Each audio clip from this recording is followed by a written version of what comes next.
was fresh of finishing Baron Munchausen, and I know Lamberto, which was a friend of mine as well.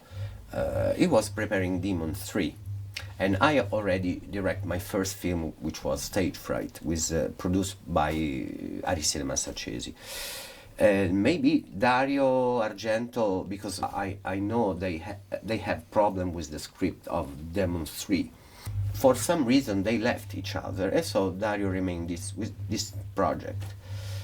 And I was fresh from Terry Gilliam's work, so also Dario was curious, maybe he learned something more.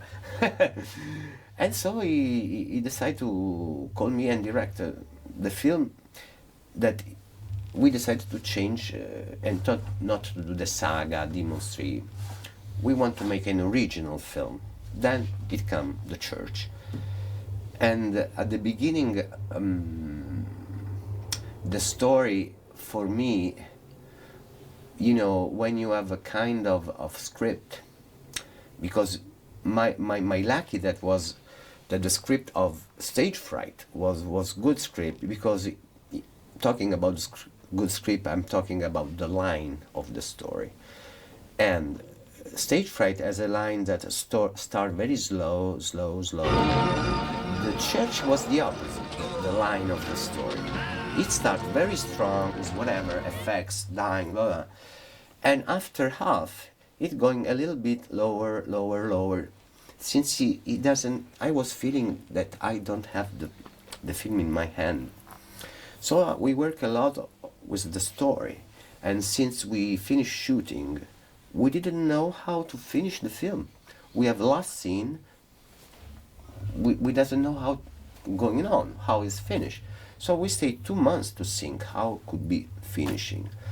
And Dario was saying, Michele, you must find how it finished this film.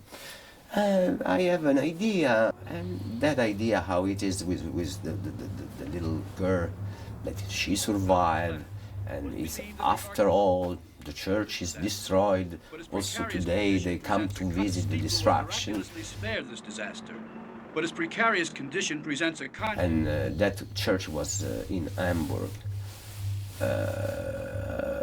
He likes that this Lotte, it was Dario Argento, bringing some flowers to her parents. She finds something on the hearth. She tried to dig a little bit, and she finds again the stone of all the beginning of the film, and that could be. But I like that how she opened it. And I said, you look down, and we make the close-up in a stage because we rebuild all the circle. And that will be nice as ending image. But Asia, I would like that you smile a little bit, because you like what you see down below. And she said, no, why I have to smile? It's horror, it's horror. No, Asia, try to smile. Oh, no, make a compromise. Try to be, at the end, surprised. But you see something that makes you a little bit laugh. Finally she did, and that is a good end, because she's smiling, and I like that.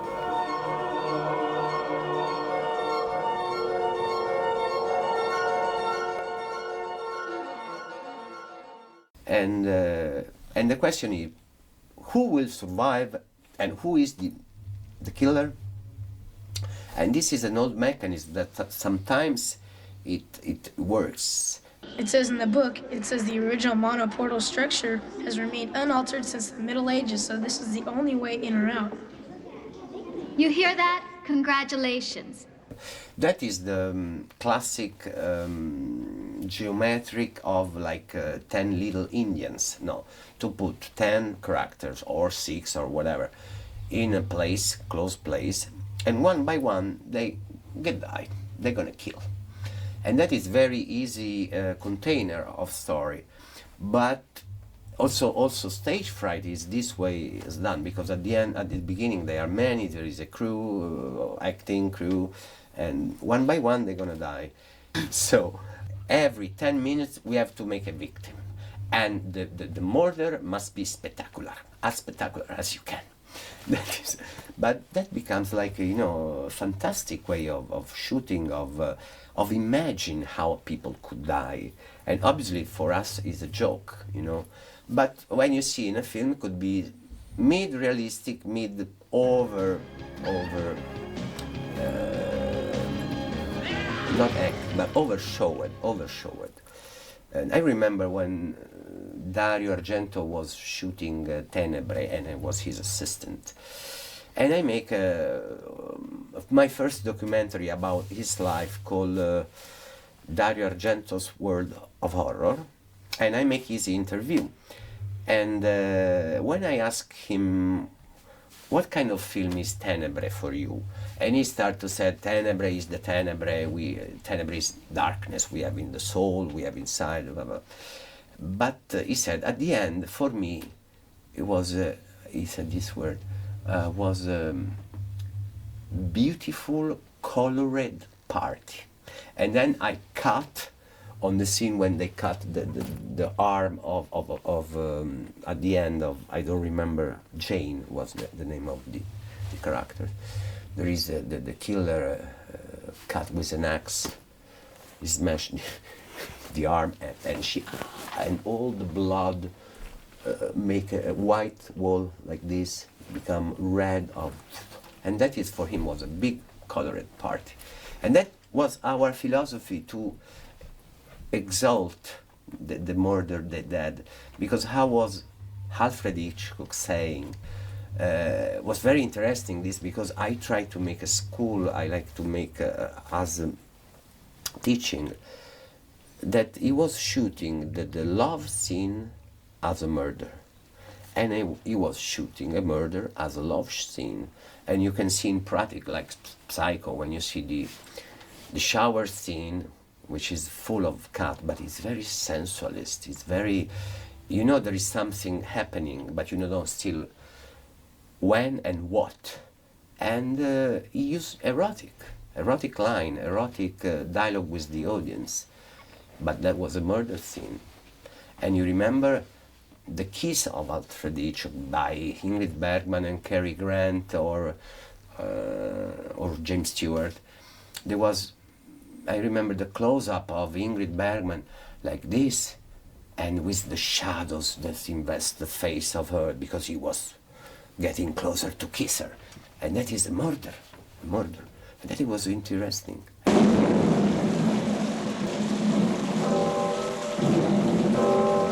There was another kind of freedom, because maybe I was very young, but for example, the scene of the head on the bell, I invented there, because I don't know what happened on the bell. So it just was extemporary.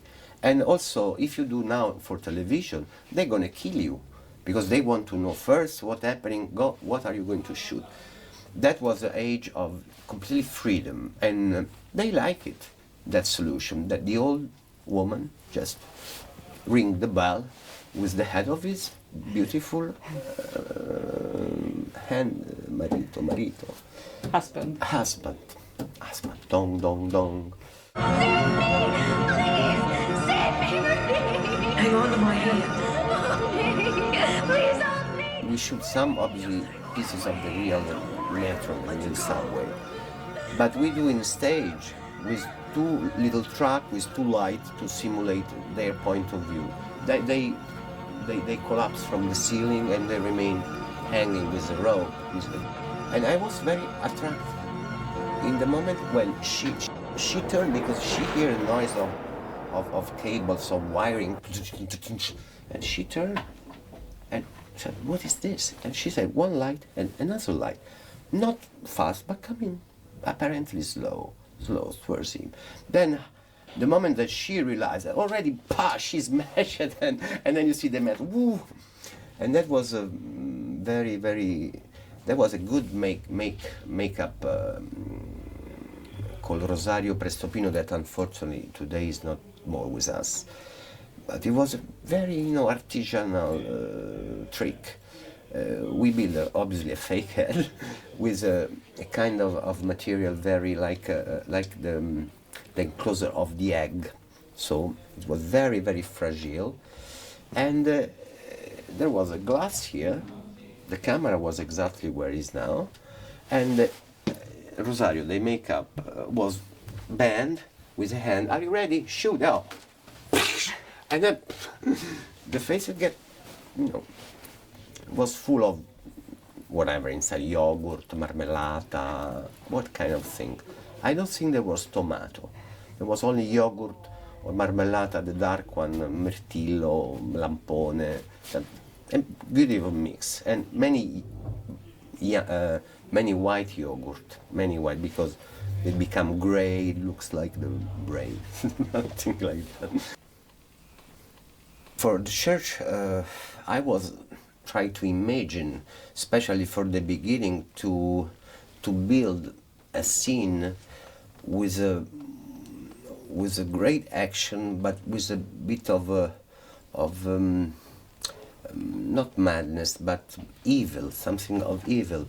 And in this case, as you know, the crusade was a murder mission, so they go to kill in the name of Christ.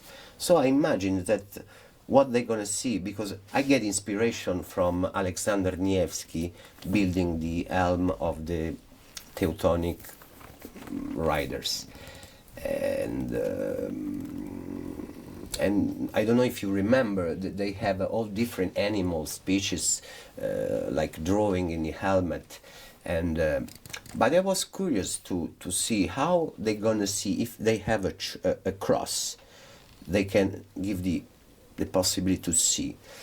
And was interesting for the first sequence to build a point of view of what the knights gonna see through the helmet. And it was the cross, opposite cross. So the cross wasn't black like you see the helmet from in front. But if you see from inside, become all black and only the cross and see what you see.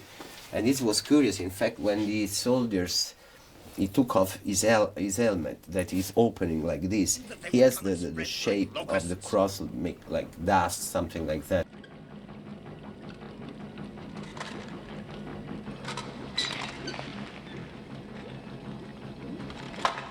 You won't hurt me, will you? And I think that cross was very strong for beginning the story. And I especially get concentration how in the first 10 minutes what going to happen in your film, because that is the give just to the audience the possibility or to get up from the chair and left the theater, or just remain, sit and watch. And for me it's very important. Then I build that sequence, drawing my storyboard, syncing, and try to imagine again like a record, again tape, again rewind. And since I imagine and I drawing and I realize as good as I can. Bless this site and build a church on it. A holy shrine to imprison the demon in this pit forever.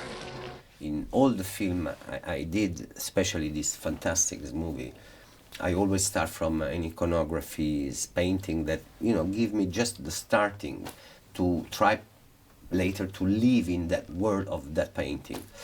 And in the church there are a few inspiration. One is a citation of Boris Vallejo, possession of Satan.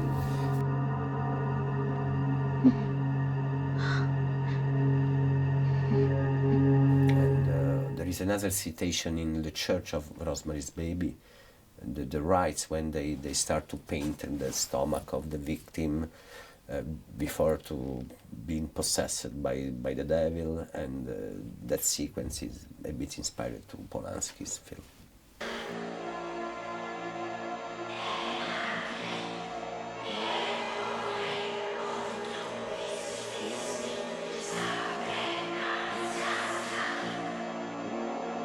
The church main location has been shot in Budapest, because there was this problem to find a church that give us the opportunity to show a horror film inside. And obviously in Italy it's very strong, the Catholic and the Christian, so they never give up the permission in a normally church. In Budapest, they were more sensible to the money. So we went there to location research, and we see this called San Matthias Kirche, but we want to not to shoot that in Budapest, but we want to shoot in Hamburg. So we shoot the church in Budapest, the exterior and the interior, and the rest we shoot in Hamburg. And for some scene, obviously it was impossible to shoot also in Budapest, the interior, some delicate scene about sex, about murder.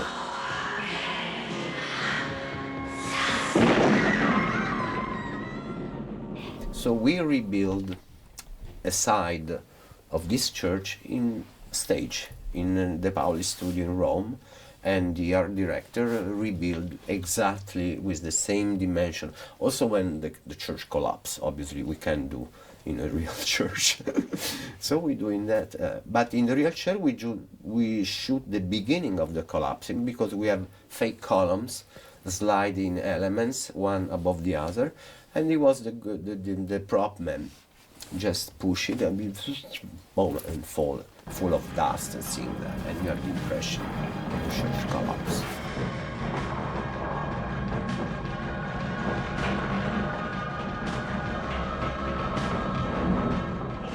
I get inspiration from photos that these three monks, there are, I think, in a cathedral in Paris, and because it was very, very frightening, because I have no face. And we rebuild. In fact, if you visit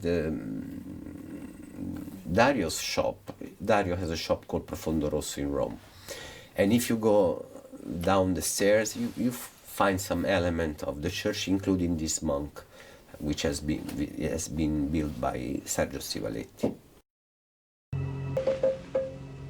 Hi. No, at the time, there was not the culture to take a casting director. So the casting was made by me and the assistant director. So we was using to make the short test with a camera.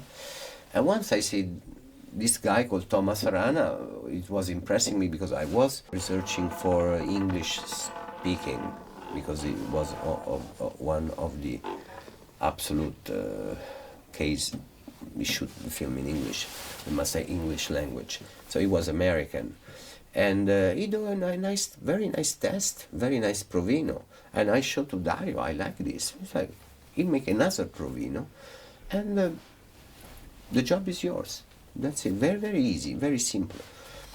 And the other cast went by, you have a leading character, is easier from him to choose the other one. And the leading actress was Barbara Cupisti, that I had from Stage Fright, and I was very impressed of this. She was beauty, she was handsome. Dario Argento was my honor, because Dario Argento already acted in Lamberto Sbava Demons 2. So we built the job for her in the church. She was 14 years old. And she was handsome, attracting, and she was very talented. In fact, today she's still acting.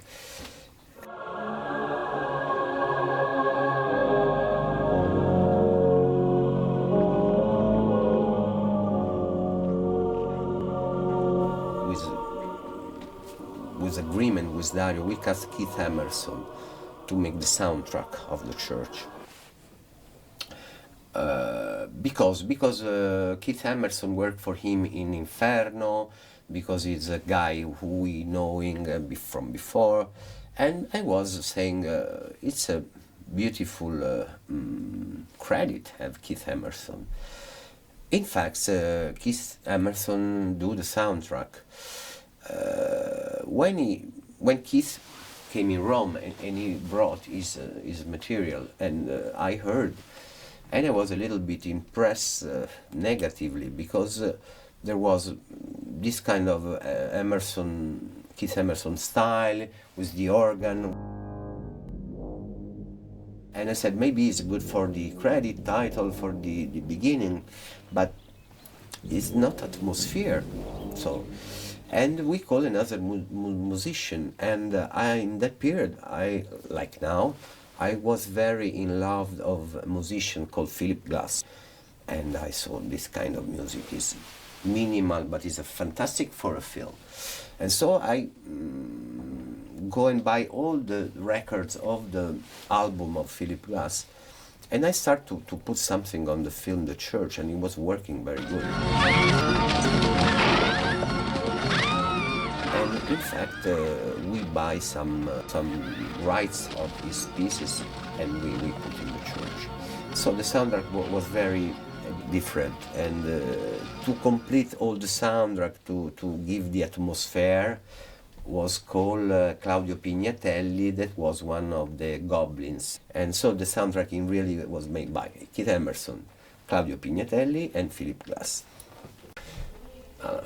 Dario Argento is a big present, because I really get influence for his movies, so I have to respect absolutely as a figure of a big talent, international.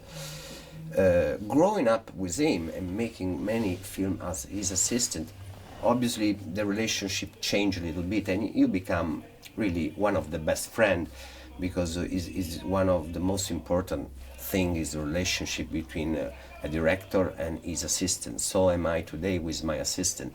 We are very big friends, so it's all less heavy. Once he decided to produce me The Church, I really feel that he was leave me completely in freedom, total. He never came with me to critique something. He was really leave me very, very free. And this is a nice way to work.